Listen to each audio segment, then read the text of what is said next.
I'm with Allison Philp here in the South Cowichan Community Police Station, and Allison is well known in the Valley. Allison, I want first of all to just outline the fact that this is a really warm and friendly place, and it's actually not a police detachment, just in case people get the wrong idea. Yeah, it's not actually a community police station, it's the community policing office, and I like to think of it as a community office because we'd love for people to come in, hear about our programs, see what we do, volunteer for our programs. We have some great ways to get involved.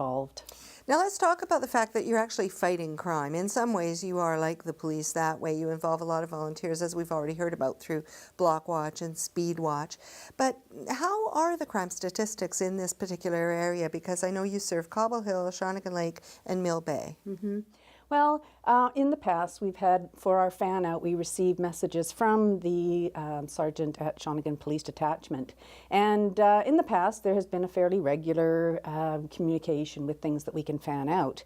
And the new sergeant, Scott Stevens at the Shawnigan Detachment, I've been in touch with him and talking to him, and he came to our recent Block Watch meeting. And he's just saying that there really isn't a lot to report to us right now, which is a great thing. So this isn't a high crime area by any means. Right. That's a really good thing to know. Mm-hmm. But I guess in the same breath, I would think, let's not become complacent. And let's be diligent about watching out. Yes, and perhaps it's because of the programs in place like Block Watch and the things that we do through the office here.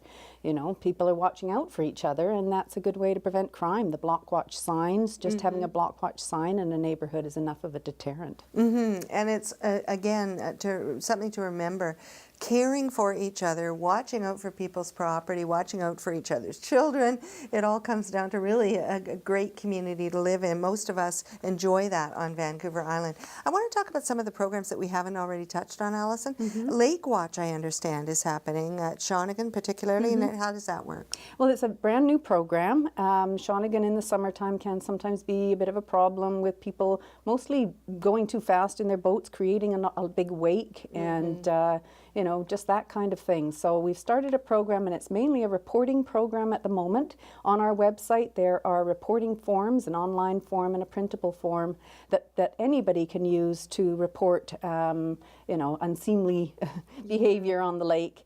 We're hoping to build a committee who will actually work on that and man and track boats launching on the ramps. That's the kind of second phase of it. But it's mostly to put eyes and ears on the lake. And I also want to talk about responsibility when it comes to taking care of perhaps some of our elderly residents through friendly phones and other people who are not able to get out.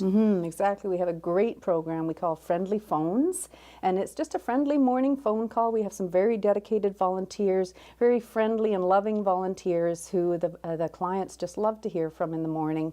It's just a way to check that people who live alone are okay each day.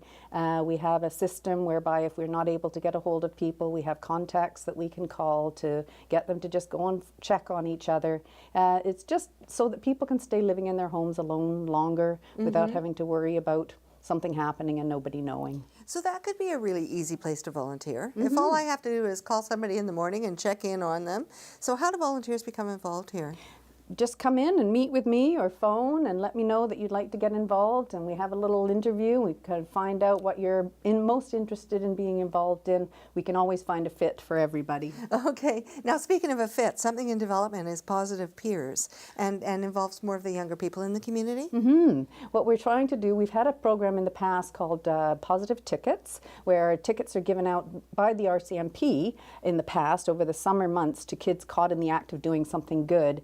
With the reduction in the number of RCMP officers, it's difficult for them to implement this program.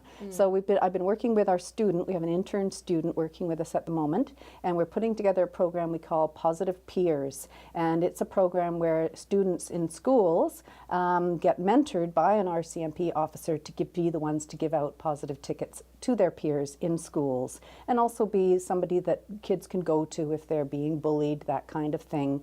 Sometimes kids don't feel like they can go to a teacher or an adult or a parent. So if they've got a positive peer they can talk to that they know is going to be talking to an RCMP officer, then that gives somebody for the kids to go to. We're really excited about the potential of this new program. That could be absolutely terrific for kids who have those leadership skills, and a good way to represent their peers, a really friendly program for that age. Let's talk about the funding. I know most programs that happen in terms of communities are not easily funded, so you're already looking to do some fundraising through, I think, some bottle recycling. But first of all, how is the office funded here? We're funded through CVRD. Like I say, we are the 3 districts, Cobble Hill, Shawnigan Lake and Mill Bay. So we get funding through the CVRD. That's our core funding. We also do fundraising, and we have a few different fundraisers. The one that we've got coming up that we're excited about is a monthly bottle collection. And we're going to have a centralized location for people from the South End to go and deposit their bottles without having to drive all the way into Duncan. And we feel this is a great fundraiser. Fundraisers are planned with Return It.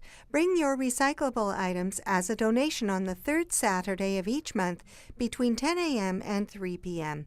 Go to the north end of the Country Grocer parking lot in the Valley View Centre. These fundraisers start on April 19th and will benefit the South Cowichan Community Policing programs. Thanks, Alison, for your time and for everybody else's here. And a reminder, we get story ideas because people tell us about, did you know this is going on? That's precisely what happened in this case. So in your neighborhood, in the Cowichan Valley, if there's something going on you'd like a wider audience to know about, be sure and contact us. We're on Facebook and Twitter. You can email us, you can phone us. There are lots of ways to get in touch with us at Shaw TV, and we really appreciate you watching this week. We'll see you next time. Go Island is brought to you by German Auto Import Network. Women's clothing provided by Tulip Noir. Casual designer fashions.